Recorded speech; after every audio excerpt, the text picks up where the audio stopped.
Nde Bolivia Congo Eke na bana na yo Eke Nokio Soki yotimbami Okozwela kokanisa Anga bisaka na yo Lolobisa sufi Lolobisa sufi Lolobisa sufi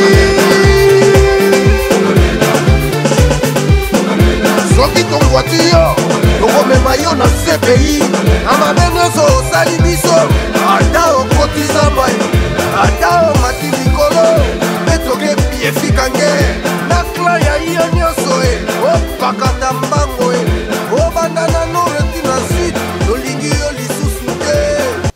Vous êtes au bon endroit. Nous recevons aujourd'hui M. Benjamin Tungamani qui avait disparu de la circulation. On ne vous entendait plus. Grand frère, bonjour. Bonjour, bonjour M. Mingo. Qu'est-ce qui fait qu'on ne vous entendait plus? Est-ce que vous avez été guérisé? Oh, vous savez, non, qu'on n'entende plus, c'est-à-dire qu'il y a tellement de projets à faire, il y a tellement d'actions à mener qu'il y a certaines actions qui ne sont pas directement devant les caméras. On essaie d'être partout en même temps.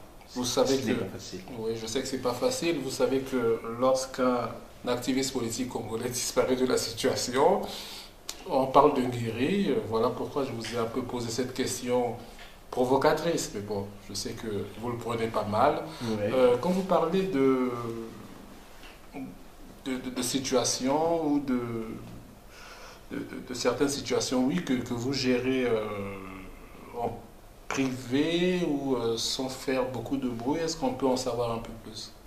On saura un peu plus, non, par la nature de ces actions, justement, il n'est pas question de savoir un peu plus. Disons que la situation congolaise, elle est tellement importante qu'après avoir fait l'analyse, nous avons eu beaucoup d'années, notamment après des événements comme 72, donc lors du M22, que ce soit la conférence nationale, nous avons refait un peu le bilan.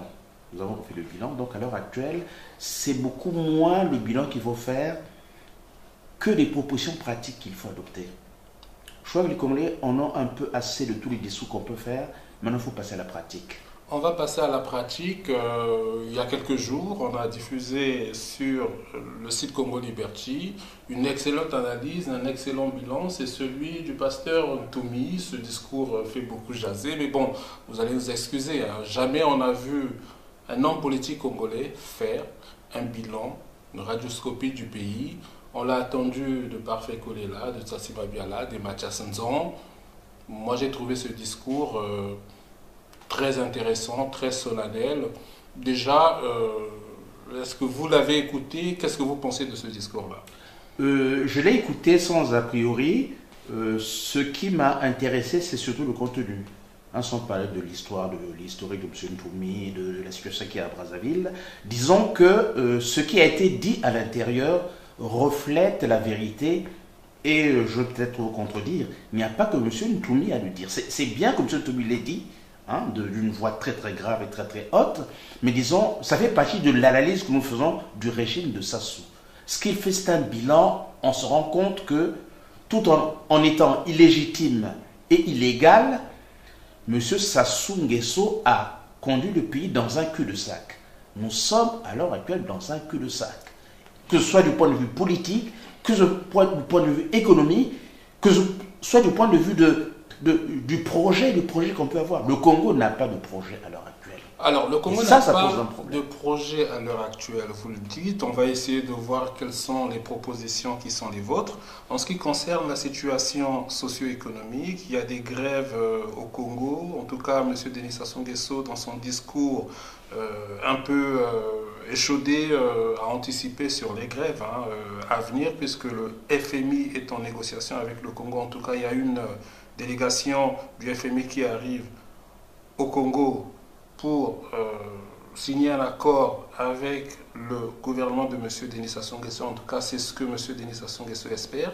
Est-ce que, comme certains activistes politiques congolais, vous souhaitez que ces négociations-là n'aboutissent pas? En tout cas, est-ce que vous souhaitez très clairement que le FMI n'octroie pas de crédit au Congo pour relever économiquement le pays? Bon, une parenthèse, je sais que vous allez revenir sur ce problème de grève, parce que ces mouvements sociaux m'intéressent beaucoup. Mais comme vous me posez une question sur le FMI, bon, je vais vous répondre directement. On va y revenir. Hein, D'abord, il faut qu'on se pose la question de savoir qu'est-ce qu'est le FMI.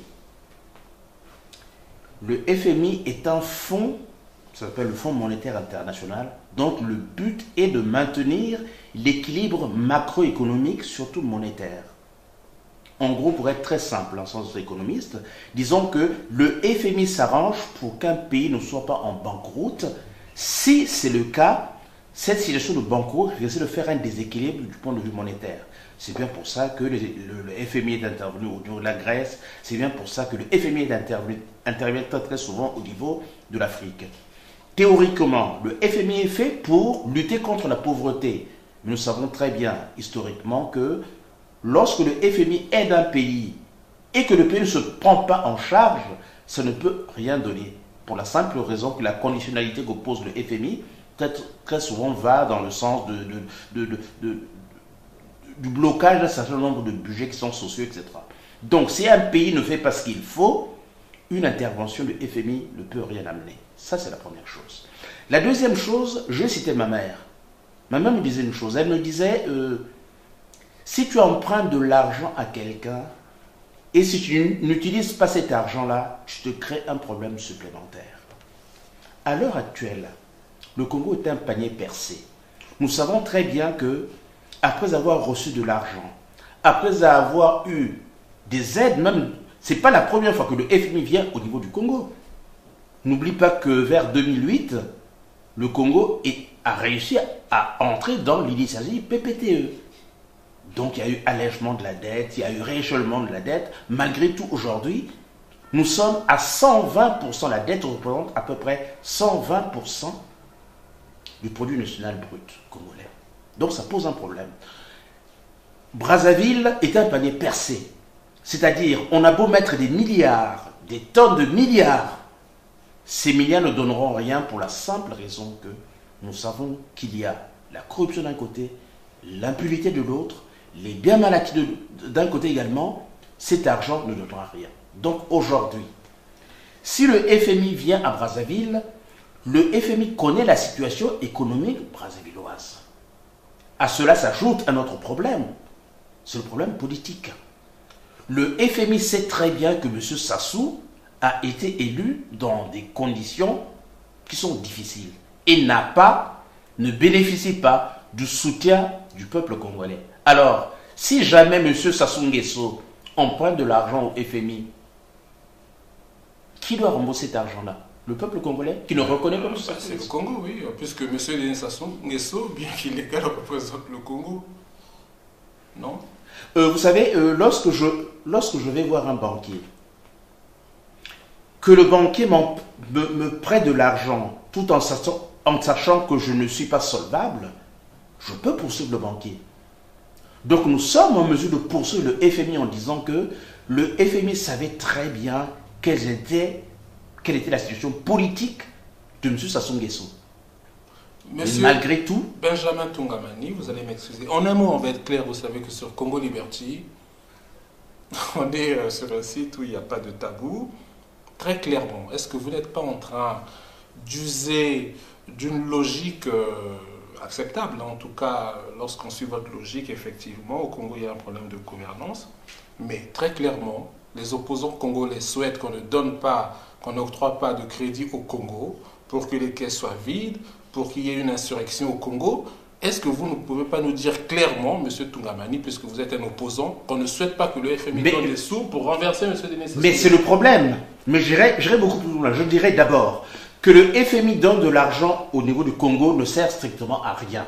Et je dis très bien là où je voudrais qu'on en arrive, et c'est pour ça que j'ai parlé des grèves.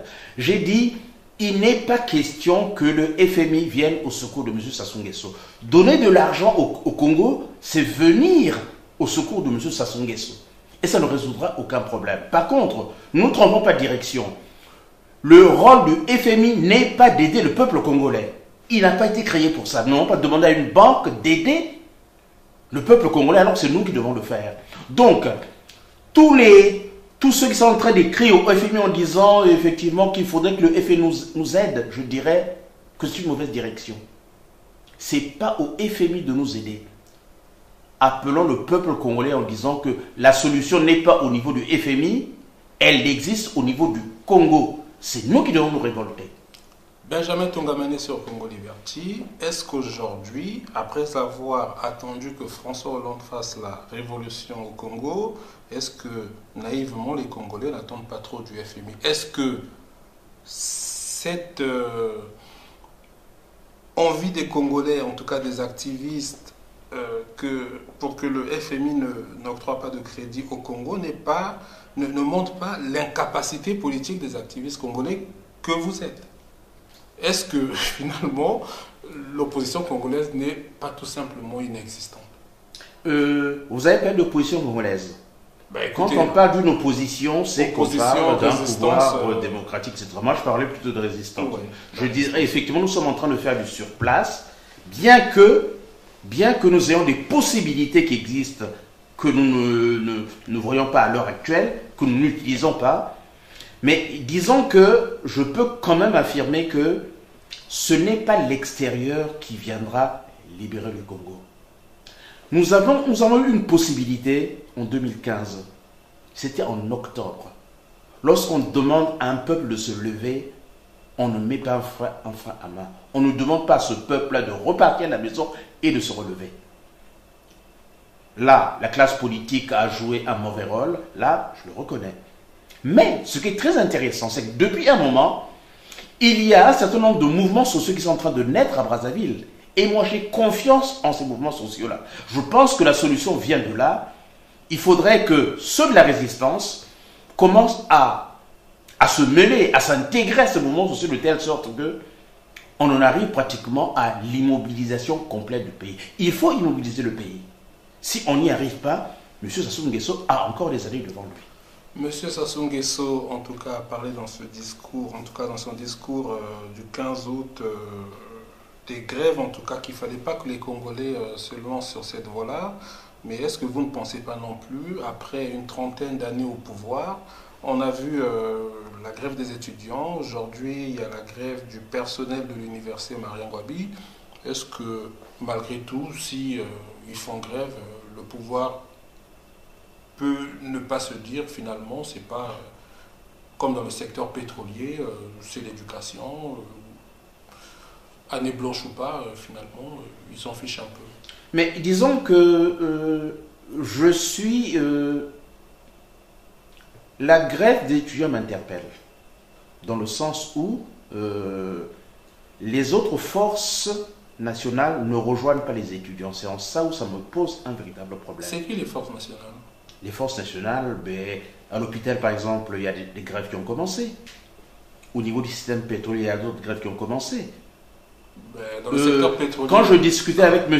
Miayoukou, il me parlait par exemple du fait que nous ne faisons pas un appel suffisant pour démontrer aux gens effectivement que nous sommes là dans un cul-de-sac.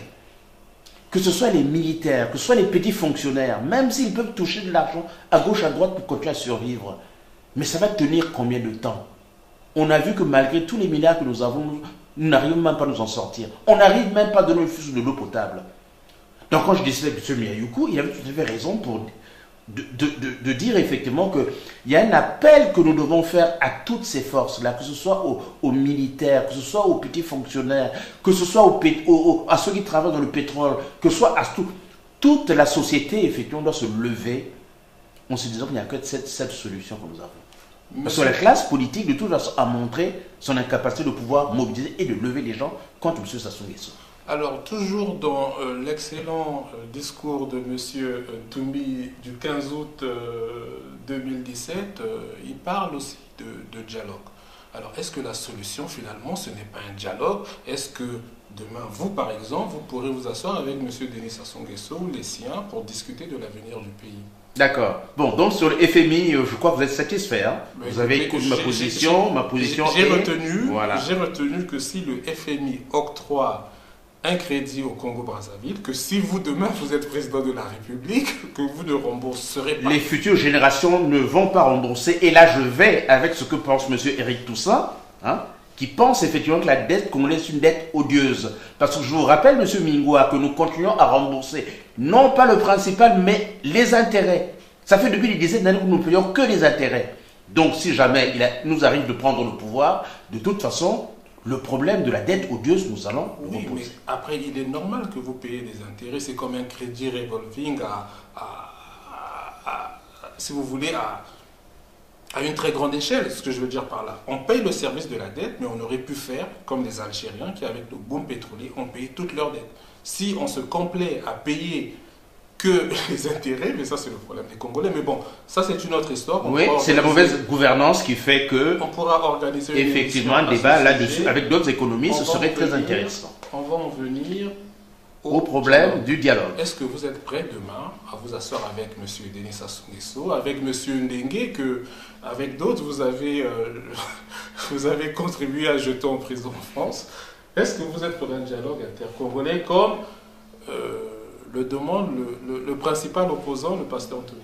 Bon, nous allons raisonner d'une manière très très froide. Très très froide. Nous allons prendre les deux cas. Hein, pour une fois, on va faire un peu de pédagogie. Nous allons prendre les deux cas. Je participe avec M. Sassou Nguesso, avec M. Ndengue, avec les fils milliardaires de Sassou, avec le PCT, à un dialogue. Quel serait le but de ce dialogue? De former certainement un gouvernement d'union nationale. Le but serait certainement de ne pas voir les crimes économiques, les crimes de sang. Donc de continuer depuis qu'on a commencé donc, avec M. Sassou Nguesso, et de pouvoir perpétrer cette domination de la politique du Sassou Nguesso sur toutes les populations. Mais ça ne sera pas la première fois où vous l'avez fait à la conférence nationale. La conférence nationale, ce n'est pas la même chose. À la conférence nationale, nous sommes allés parce que le rapport de force était en notre faveur. Même si ce n'est que pendant la conférence, à l'intérieur de la conférence, nous avons réussi à avoir la souveraineté de la conférence nationale, mais avant qu'on aille à la conférence nationale, le rapport de force était en notre faveur. C'est bien pour ça que nous sommes allés. Donc, je préfère vous dire que, par rapport à ceux qui disent que, pour une fois je veux parler de moi, que M. Tungamini est contre le dialogue, je dis non. Je ne suis pas contre le dialogue. Je suis contre le dialogue à la source PCT. Et je ne suis pas seul. En ça, je crois que je me rappelle un mot des assises. Hein. Je crois que je peux citer les assises. Ah, mais vous êtes tout à fait libre. Hein. Oui, les assises ont dit qu'elles n'étaient pas également d'accord avec un dialogue à la source PCT. Je suis pour un dialogue où on demanderait des comptes à M. Sassou Nguesso par rapport à la corruption, par rapport à l'impunité, par rapport aux crimes de sang, par rapport aux crimes économiques, par rapport aux biens mal acquis. Si nous sommes d'accord par rapport à ça, je suis d'accord avec ce dialogue-là. Et vous pensez qu'il sera d'accord, M. Denis Sassou Nguesso? Il ne peut pas être d'accord. C'est pour ça qu'il ne sert à rien d'aller dans ce sens-là. Travaillons plutôt sur le rapport de force. Lorsque le rapport de force sera en notre faveur, M. Sassou Nguesso sera obligé de s'y plier et de quitter le pouvoir. Et à ce moment, on commencera à travailler pour que son système également quitte le pouvoir. Alors, on parle de rapport de force, mais ça fait déjà des années qu'on en parle. Hein. Je pense qu'on a commencé à en parler dès l'arrivée de M. Denis Sassou Nguesso au pouvoir. On voit que les choses ne changent pas beaucoup. À votre avis, qu'est-ce qui fait que l'opposition congolaise ou la résistance, vous allez l'appeler comme vous voulez, n'arrive pas à inverser ce rapport de force, mieux de l'équilibrer? Vous savez, le problème de la lutte du peuple congolais n'a pas démarré aujourd'hui. En ça, je vous reparlerai de mon expérience, parce que je ne parle pas très très souvent de moi, je vous reparlerai de mon expérience de 72, en disant que c'est depuis très très longtemps que le problème de la libération du Congo se pose, même quand il y a eu des gens qui ont été avec M. Sassou Nguesso, avec M. Ngouabi, dans un système qui s'appelait PCT. En 72, donc Ange Diawara, Ikoko et les autres ont décidé effectivement de quitter ce conglomérat et ont commencé à poser le problème de la libération du Congo. Le problème s'est posé là, déjà, s'est reposé la conférence nationale et se repose aujourd'hui. Vous aviez quel âge à l'époque de Diawara, de Ikoko? J'imagine que vous étiez encore très jeune. 19 ou 20 ans. Oui, mais comment se fait-il qu'à 19 ans, on se rapproche de maquisards ou de rebelles? Vous avez toujours été rebelle dans votre vie, M. Tungamani? Non, pour la simple raison que j'ai eu la chance d'être dans un système qui était un système de contre-pouvoir. Je suis à l'UGEC. L'UGEC est un système de contre-pouvoir. Parce qu'en fait, il y a la JMNR. À l'intérieur de la JMNR, il y a la défense civile, qui est la partie armée. Et il y a la partie des lycées, donc des étudiants et des élèves, qui est l'UGEC. Mais l'UGEC est indépendante par rapport au système, donc représente presque un contre-pouvoir interne. Et moi, je nais avec l'UGEC. Donc, un contestataire par rapport au système qui peut être là, mais un observateur du système. Et c'est comme ça, lorsque Ange Diawara fait son coup d'État, mais je rappelle, je ne suis pas de 72 ans, je n'ai pas fait le coup d'État. Je ne rejoins Ange qu'à partir du moment où il fait le coup d'État qui rate, il va dans le maquis et il fait son autocritique. Je parle de Ange, je peux parler des cocos, etc. Mais on a l'habitude de parler de Ange. Ange représente tous les camarades donc, de toutes les régions qui ont été autour de ce mouvement-là. Et là, j'ai 19 ans, je dois être entre la terminale et la faculté. Et là, je rejoins ce mouvement-là, en disant que c'est un mouvement qui pose le problème fondamental de la libération du pays. Mais là, déjà, le problème du rapport de force se posait. Comme il s'est posé à la conférence nationale. Comme il se pose maintenant aussi. De toute façon, le problème du rapport de force est un problème permanent. Il n'y a pas un moment où nous allons dire que nous avons résolu le problème du rapport de force. À tout moment, le problème de la libération du Congo est un problème permanent. Monsieur Benjamin Tungamani, sur Congo Liberty, on va parler de la situation dans la région du Poul. On parle de situation, on aurait pu parler de la guerre du Poul. On voit qu'il y a aujourd'hui au bas mot 200 000 ressortissants congolais issus de la région du Poul qui errent et dans le Poul et hors des frontières du Poul. On a quand même l'impression que les Congolais se désintéressent. Est-ce que vous avez, vous, des informations à ce sujet et est-ce que vous avez des choses à nous dire concernant malheureusement cette situation? Oui. Bon, il y a deux aspects que nous allons exploiter. Le premier aspect, c'est l'aspect politique. Le second, c'est l'aspect non pas humanitaire, parce que je n'aime pas ce mot, mais l'aspect de solidarité. Je vais commencer par l'aspect de solidarité. Je suis à l'école primaire. Il y a des inondations dans la Likwala.